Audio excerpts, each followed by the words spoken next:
네, 취업을 준비하는 이 취업 준비생들에게 2016년도에 한 가지 조사를 했다고 합니다. 1000명의 취준생들한테 이렇게 질문을 했는데 어떤 질문을 했냐면요. 행복한 직장 생활을 하는데 어떤 것이 가장 필요하겠냐라고 이렇게 물어보았습니다. 시대가 많이 변하긴 했지만 아마 비슷할 것 같은데요. 이렇게 대답을 했다고 합니다. 첫 번째로는 일을 재미있게 할 수 있는 곳이면 좋겠다라고 대답을 했고요. 그리고 두 번째로는 좋은 선후배와 동료를 만날 수 있는 그런 좋은 직장이면 좋겠다. 이렇게 두 가지 대답이 나왔다고 합니다. 근데 이 대답들이 있는 와중에 어떤 한 명이 재치 있게 이야기를 했는데 뭐라고 했냐면요. 뭐라고 했을까요? 재치 있게 했다고 하는데 한번 머리를 한번 굴려보시겠어요? 여러분들이 유머를 한번 네, 생각하셔서 직장을 가봐야 알죠. 라고 이렇게 이야기를 했다고 하더라고요. 직장을 가봐야 어떤 게 행복하고 어떤 게 좋은지 알 수 있지 않겠냐라고 이렇게 이야기를 해서 인터뷰하는 가운데에 작은 웃음을 만들어냈다고 합니다. 이 재치 있는 대답은 아마 사람들은 이렇게 이야기할 겁니다. 우문현답이었다라고 아마 이렇게 이야기를 하겠죠. 아직 취업을 하지 못했던 오랫동안 준비했던 사람들의 입장에서는 그래 우리가 뭐가 행복이 뭐가 중요하겠냐. 일단은 직장을 가봐야 뭐가 행복하고 뭐가 좋은지 내가 뭘 원하는지도 알지 않겠냐라고 아마 이렇게 생각을 했을 겁니다. 솔로몬이 두 여인에게 아이를 반으로 가르라 라고 판결을 내렸던 것처럼 그리고 예수님께 많은 바리새인들과 율법자들이 찾아와서 이야기들을 하죠. 세금 논쟁에 대해서 이야기를 하기도 하고 어떤 가늠한 여인에 대해서 돌로 쳐서 죽이는 것이 율법인데 어떻게 하는 게 좋겠냐라고 했을 때에 솔로몬도 그리고 예수님께서도 정말 좋은 답변들을 내놓으셨죠. 그러면서 아무도 반문을 하지 못할 그런 이야기들을 해주셨습니다. 그러니까 이 말이 우문현답이었다라는 것이겠죠. 그럼 과연 이 우문현답이라는 말을 통해서 우리 교회들에게 적용하면 어떻게 될까요? 교회는 어떻게 해야 행복한 교회가 될 수 있을까? 교회가 어떻게 하면 올바른 교회가 될 수 있을까? 라는 질문을 한번 해볼 수가 있겠습니다. 여러분들은 어떻게 생각하십니까? 제가 이 우문현답에 대한 이야기들을 했는데 어떻게 하면 좋은 교회, 좋은 행복한 교회가 될 수 있을까요? 저는 복음이 있으면 예수님이 계시면 행복한 교회가 될 수 있다고 생각을 합니다. 네, 어쩌면 우문현답일 수도 있겠는데 복음으로 시작해서 복음으로 끝나는 곳이 바로 교회이고 예수님으로 시작해서 예수님으로 끝나야 하는 곳도 바로 이 교회입니다. 성경적인 교회겠죠. 세상에 있는 많은 교회들이 그리고 믿지 않는 사람들이 교회를 향하여서 예수님을 닮은 교회, 성경적인 교회가 어떤 교회인지 많은 이야기들을 합니다. 근데 정작 많은 다양한 방법적인 이야기들 아니면 윤리적인 이야기들을 하지만 그 많은 말들 가운데에서 복음이랑 예수님이 빠지는 것은 참 안타까운 일입니다. 그래서 우리들도 어떤 교회가 좋은 교회이고 내가 다니는 교회, 내가 다녀야 할 교회들이 어떤 교회여야 하는가라고 이야기할 때에는 아마 우리도 이런 이야기를 해야 할 겁니다. 복음으로 그리고 예수님으로 함께 할 수 있는 그런 교회가 바로 올바른 교회, 행복한 교회가 될 것이다 라고 말이죠. 예수 그리스도의 복음이 한 일은 16절 첫 시작에서 이렇게 이야기를 하고 있습니다. 하나님과 화목하게 하려 하심이라. 우리가 2주 동안 레위기 말씀을 나누면서 화목제에 대한 이야기를 했죠. 화목제에서 제일 중요하게 제가 여겼던 것이 바로 화목제라고 부르는 것보다는 친교제라고 부르는 게 옳다라고 제가 말씀을 드렸습니다. 친교제라고 부르는 게 더 좋은 이유는 무엇이냐면 화목제라고 할 때에는 그냥 그 제사를 드리고 화목하고 끝나는 것처럼 느껴지기 때문이죠. 근데 이 화목제가 가지고 있는 의미는 조금 더 적극적인 것을 이야기를 하고 있습니다. 그러니까 함께 화목한 것, 평화로운 것을 넘어서 이것이 우리 가운데 나눔으로 발전할 수 있는 것. 그것이 바로 화목제가 가지고 있는 의미이고 또 우리가 이 에베소서 2장 16절에 있는 말씀 가운데에서 의미하는 뜻하는 바이기도 합니다. 본문에서 화목 또한 하나님의 화해와 화목에 대한 이야기를 하고 있는 것인데 하나님과 화목이 필요한 상태, 그러니까는 우리가 하나님께 화목이 필요한 상태가 어떠한 상태일지 한번 먼저 생각을 해보아야 합니다. 간혹 여러분들 TV를 보시면서 부모님들이 아이들을 향해서 그리고 우리 아내들이 남편들을 향해서 부르는 그런 말들이 있는데 혹시 뭔지 아시겠습니까? 여러분들은 집에서 여러분들의 아이들에게 아니면 여러분들의 남편들에게 뭐라고 부르시나요? 네. 사랑스럽게 이렇게 부르시나요? 아니면은 으휴 저 왼수 이렇게 부르고 계십니까? 네. 원수가 아니라 왼수라고 이렇게 이야기를 하죠. 이 원수라는 말 안에 감정과 마음을 담아서 왼수라고 이렇게 부릅니다. 말도 안 듣고 정말 이렇게 이야기를 하면서 이야기를 하죠. 그렇다고 해서 왼수가 원수가 되지는 않습니다. 그쵸? 네, 원수랑 왼수는 좀 어감이 좀 다르죠. 원수에서 사랑이라는 바탕 위에 미움과 아니면 원망의 짜증의 감정을 담아서 이제 저 왼수라고 하는 걸 겁니다. 정말 그 사람이 내 정말 부모의 원수, 정말 죽여야 할 사람, 그렇게 해서 왼수라고 부르지는 않는다 이 말이죠. 하지만 16절에서 말하는 원수는 정말 무서운 단어입니다. 죄를 지은 죄인, 죽어 마땅한 존재, 하나님께 나아갈 수 없는 존재, 용서받지 못할 사람, 아무런 소망이 없는 존재, 그 사람을 두고 이 에베소서 말씀 가운데에 에베소를 향한 편지에 원수라고 이렇게 이야기합니다. 근데 그 원수가 원래는 누구였습니까? 우리죠. 네, 우리입니다. 우리가 원래 하나님께 저 왼수가 아니라 원수의 상태였는데 오히려 하나님을 만나고 회심하고 변화되어서 왼수가 된 겁니다. 때때로 하나님 말씀을 잘 지키지 못할 때 하나님께서 우리를 향해서 저 왼수 이렇게 부르시겠죠. 저 원수라고 부르지는 않는다 이 말이죠. 그러므로 여러분들도 각각 집에 다 아니면 주변에 왼수가 있으실 겁니다. 그렇죠? 저만 있는 거 아니죠? 네, 다 왼수가 있으실 텐데 다 그 왼수들을 좀 사랑으로 품어줄 수 있는 감정을 담아서 오히려 짜증이나 미움이 아니라 사랑의 마음을 더 많이 담아서 부를 수 있는 그런 왼수들이 되었으면 좋겠습니다. 이 원수가 18절 하나님 아버지께 나아갈 수 있게 되었다라고 이렇게 이야기를 하고 있습니다. 하나님께 나아갈 수 있는 이유가 어디에 있냐면 바로 십자가입니다. 십자가로 우리의 죄를 위해 모든 죄를 담당하셨다라고 이야기를 합니다. 제가 처음에 이 에베소서와 레위기 강해를 시작하면서 여러분들한테 정말 레위기 말씀과 이 에베소서 말씀이 한 교회를 세워가는 데에 그리고 본질이 흐트러진 그 교회 가운데에 교회론을 바르게 설립할 수 있는 너무너무 좋은 말씀들이라고 이렇게 이야기를 드린 적이 있습니다. 그러니까는 제가 지지난주에 설교했던 것처럼 화목제가 가지고 있는 그 의미와 그리고 오늘 이렇게 바울이 에베소 교인들에게 이야기하고 있는 이 모든 의미가 너무너무 소중하다라는 겁니다. 그러니까 십자가로, 그러니까 구약의 제사 가운데에서 제가 안수가 어떤 의미를 가지고 있다고 말씀을 드렸습니까? 기억이 안 나시죠? 네, 나시나요, 혹시? 네, 선우 기억나요? 네, 안 나죠? 네. 저 다른 질문. 네. 다른 질문 이따가 하죠, 같이. 네. 자, 이 구약의 말씀 가운데, 구약의 제사 가운데에서 안수가 가지고 있는 의미가 무엇이냐면, 이 봉헌자가 대속제물을 대신 데리고 와서 그 제물에게 안수를 합니다. 번제에도 화목제에도 동일하게 이루어지는데 안수할 때 그냥 우리가 생각하고 기본적으로 가지고 있는 개념 가운데에 머리에 손을 살짝 살포시 얹어가지고 안수하는 거 제가 안수라고 말씀을 드렸습니까?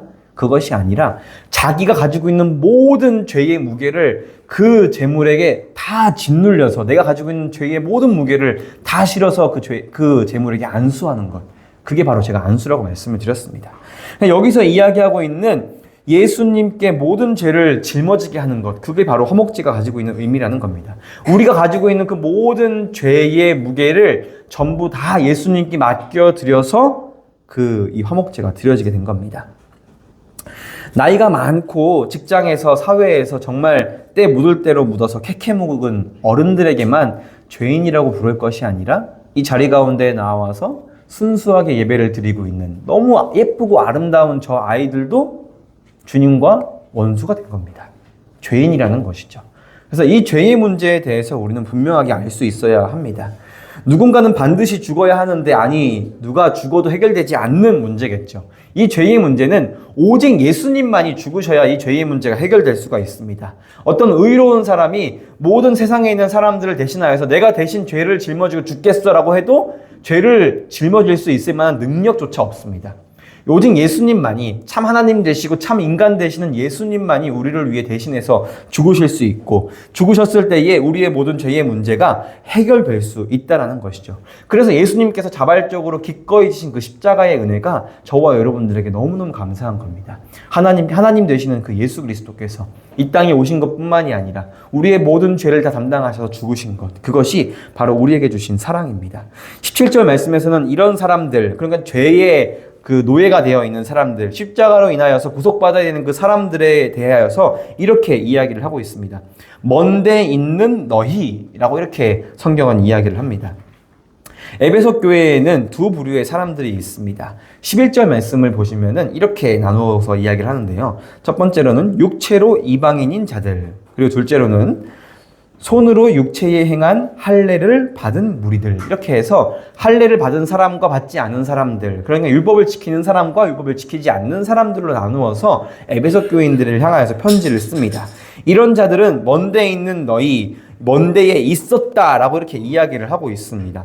이스라엘 백성, 유대인들의 입장에서는 구약에서 이야기하는 할례받지 않은 사람들이 바로 이런 사람들, 먼 데에 있는 자들이었습니다. 자신들은 하나님께 선택을 받았고 아브라함의 후손으로 이게 시간이 지나여서 자기들은 하나님께 구원받을 존재이지만 이 하나님의 백성에 들지 못한 많은 사람들은 지금도 유대인들은 어떻게 생각합니까? 하나님의 백성이 그 혈통적인 백성이 아닌 사람들은 천국의 마른 장작불이 되어서 우리의 따뜻한 천국을 위해서 태워질 사람들로 이렇게 평가를 하고 있습니다. 그러니까 유대인들의 입장에서는 저와 여러분들은 무엇입니까? 천국을 따뜻하게 데피기 위한 마른 장작들이라는 겁니다. 근데 하나님께서는 이렇게 말씀하고 계시지 않습니다. 이런 자들, 12절 말씀에서 보면은 죄인들은 어떻게 이야기하고 있냐면 그리스도 밖에 있고 약속의 언약과는 무관한 외인들이다. 세상에서 소망이 없는 자들이고 하나님도 모르는 자들이다 라고 이렇게 이야기를 하고 있습니다. 13절도 역시 멀리 있던 너희라고 이렇게 에베소 교인들을 향하여서 이야기하고 있습니다.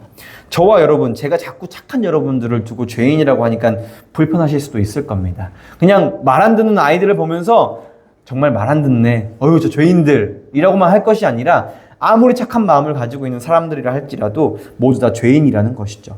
아담과 하와가 저지른 죄 때문에 우리 모두는 죄인이 되었습니다. 이 앞에 서 있는 저도 여러분들 앞에서 말씀을 전하고 있지만 구원받은 죄인이 바로 저입니다.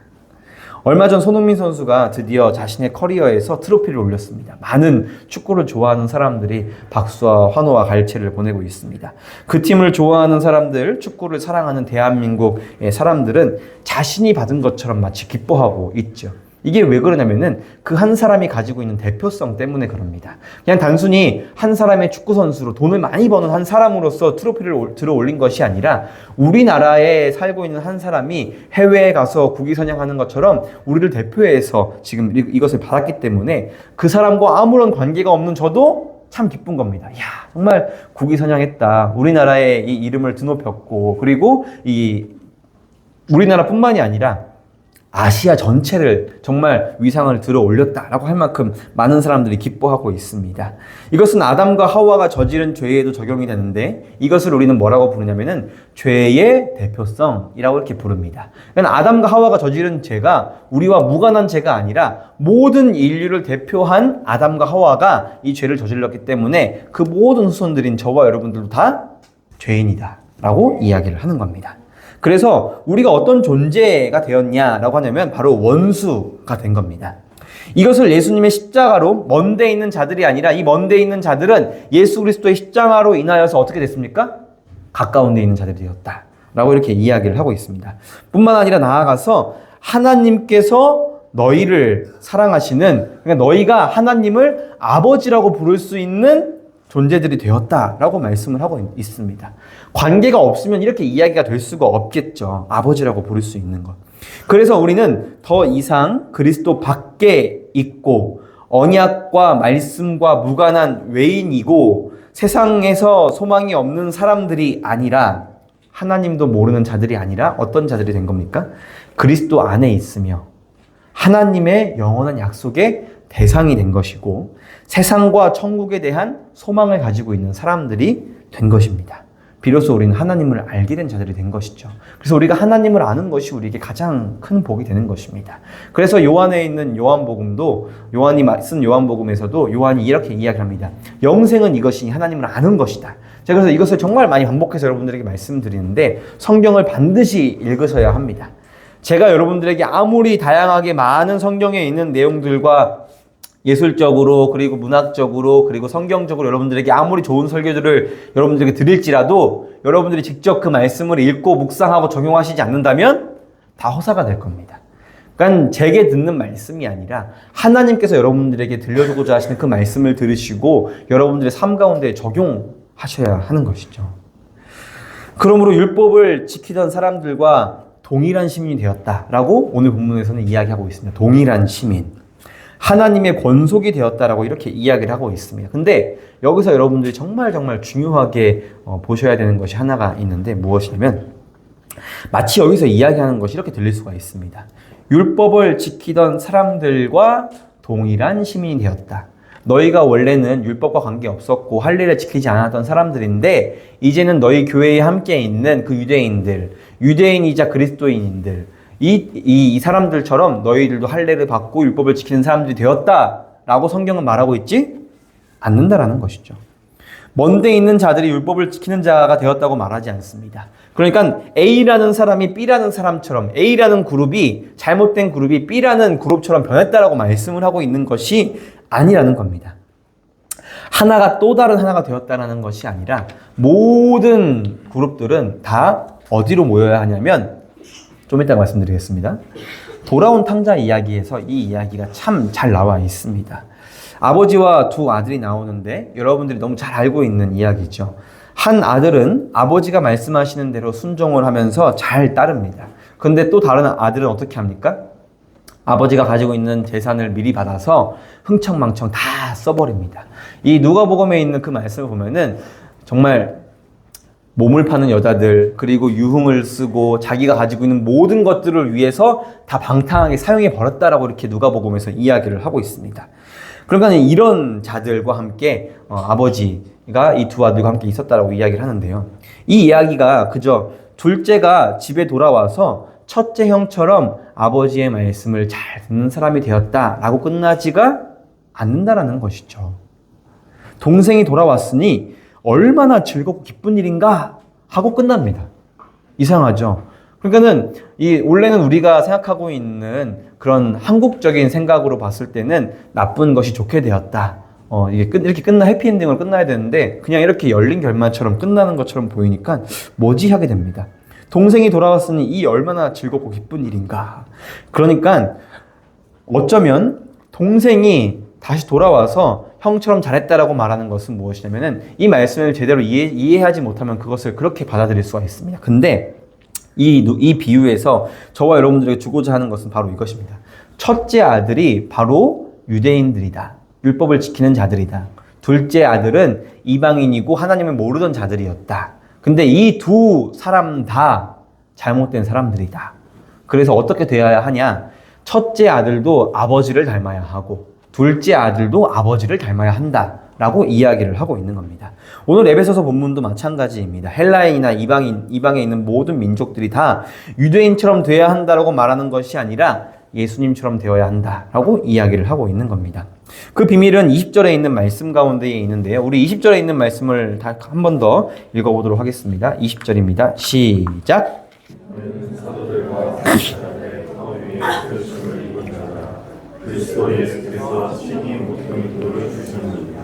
아멘. 사실 비밀이라고 할 것도 없는데요. 에베소서 말씀 자체가 이미 반복적으로 너무너무 많이 이야기하고 있습니다. 아직 우리가 2장 끝내는 이 말씀 부분 가운데에 있는데 1장부터 2장까지 너무 많이 반복해서 나와서 당연히 알 수밖에 없는 내용입니다. 20절 그리스도 예수께서 친히 모퉁이 돌이 되셨다라고 말하고 있습니다. 이 모퉁이 돌은 무엇이냐면은 가장 기초가 되는 돌입니다. 가장 기준이 되는 돌인데, 그러니까 우리가 지금 이 건물이 있는데 이 건물에서 우리가 벽 하나 뚫었다고 해서 이 건물에게 큰 문제가 됩니까?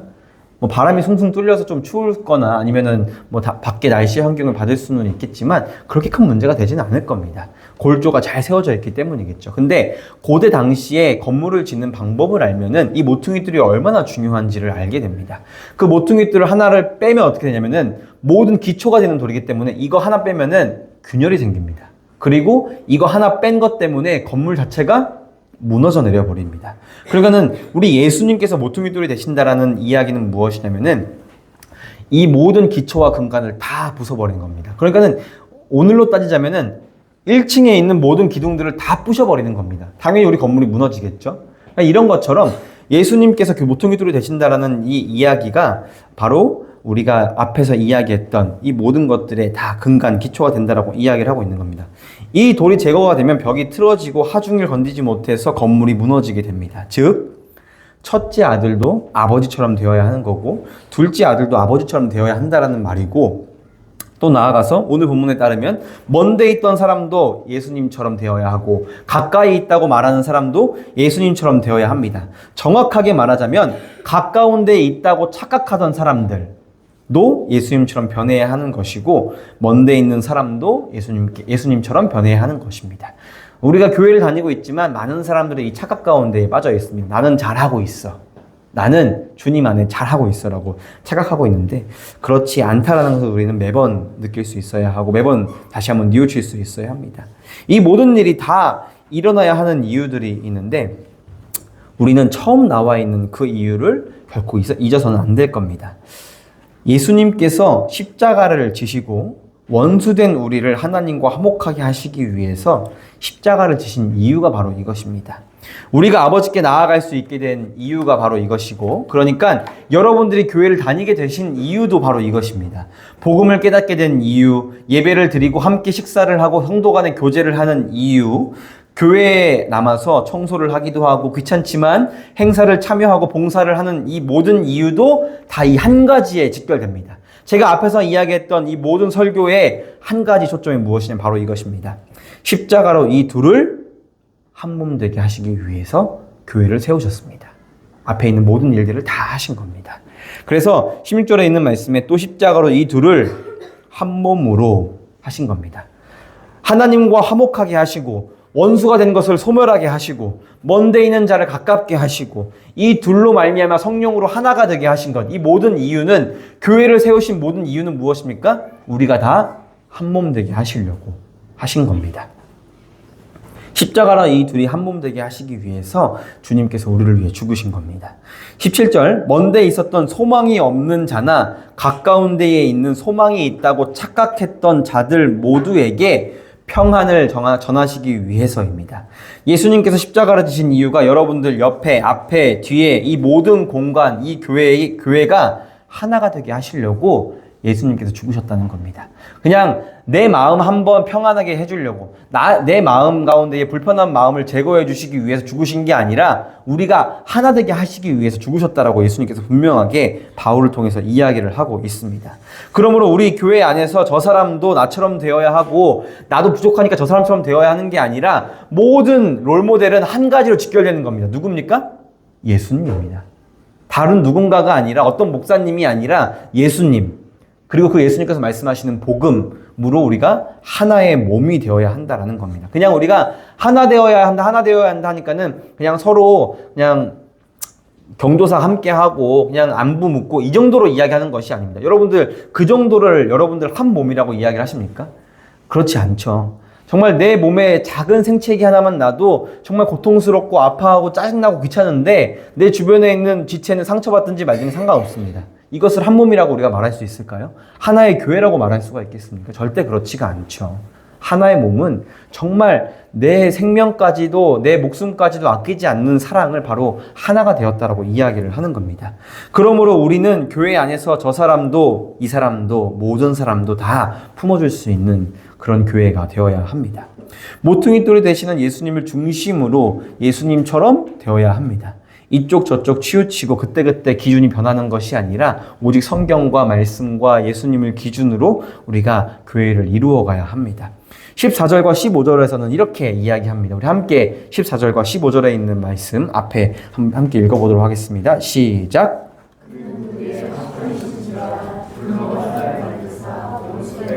곧 중간에 맡긴 바를 자기 죄로 쓰시고 억정으로 된 기능의 율법을 폐하셨으니 이는 이 율법 자기 안에서 한 세 사람을 지어 화평하게 하시고, 화평이 되시는 예수님께서 우리에게 전하신 것은 율법적인 자유나 율법적인 강요나 어떤 자유 같은 방임이나 방탕함이 아닙니다. 참된 평화는 십자가의 사랑이고 그 십자가의 사랑으로 하나의 교회가 되는 것을 예수님께서 원하신 겁니다. 그리고 그 결과 21절과 22절의 말씀을 이렇게 이야기하고 있습니다. 그리스도의 십자가로 새롭게 태어난 사람, 잘못된 율법 안에 그리고 건물 안에 갇혀 있는 사람, 그 모든 것들을 다 허무는 것, 하나님 없이 텅 빈 집을 허무는 것, 그것이 바로 예수님께서 하신 일이라고 21절과 22절에서 이야기하고 있습니다. 그리스도께서 거하시는 건물을 우리 안에 짓는 겁니다. 그 성전이 내가 되어 이 자리 가운데에 앉아 이 자리를 하나하나 채워갈 때에 이 공간이 비로소 교회라고 불릴 수 있는 겁니다. 이곳은 상가 건물이 아니라 주 안에 성전이 될 수 있는 이유는 저와 여러분들 때문입니다.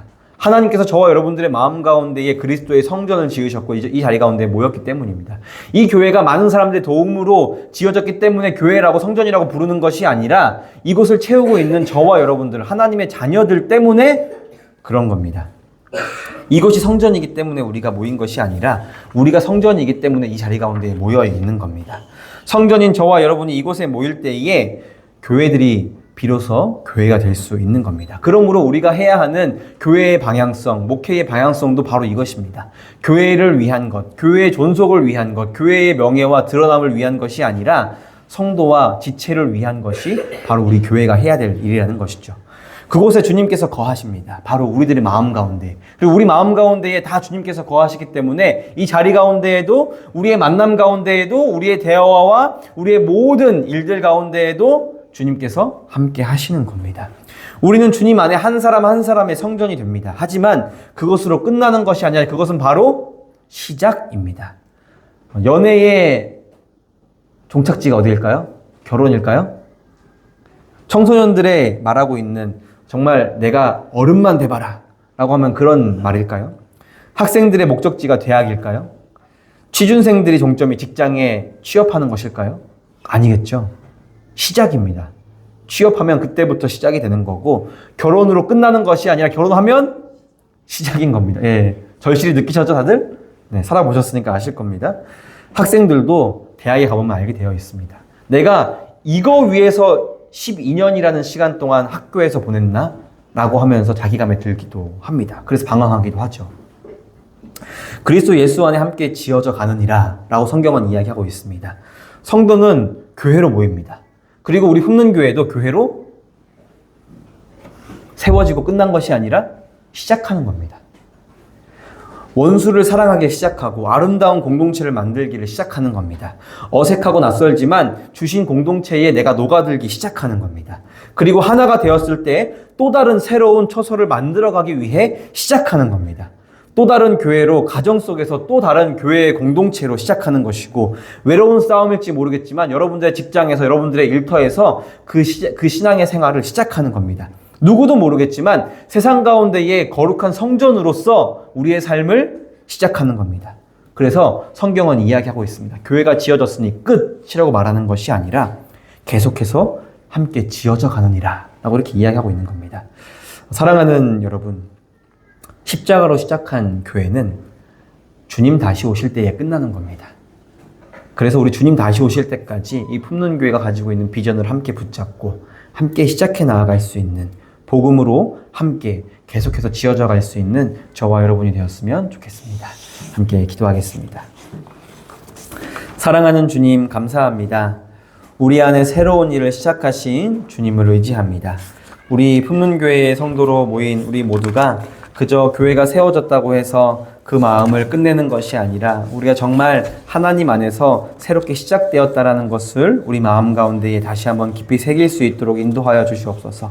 함께 지어져 가는 것을 기뻐하게 하시고 서로가 서로를 사랑하는 것처럼 예수님께서 우리 사랑하는 것처럼 사랑하신 것처럼 우리가 서로 사랑할 수 있는 그런 교회가 될 수 있도록 인도하여 주시옵소서. 이 모든 말씀 예수님의 이름으로 기도드립니다. 아멘. 우리 다 함께 일어나셔서 함께 찬양하며 주님 앞에 기도하도록 하겠습니다.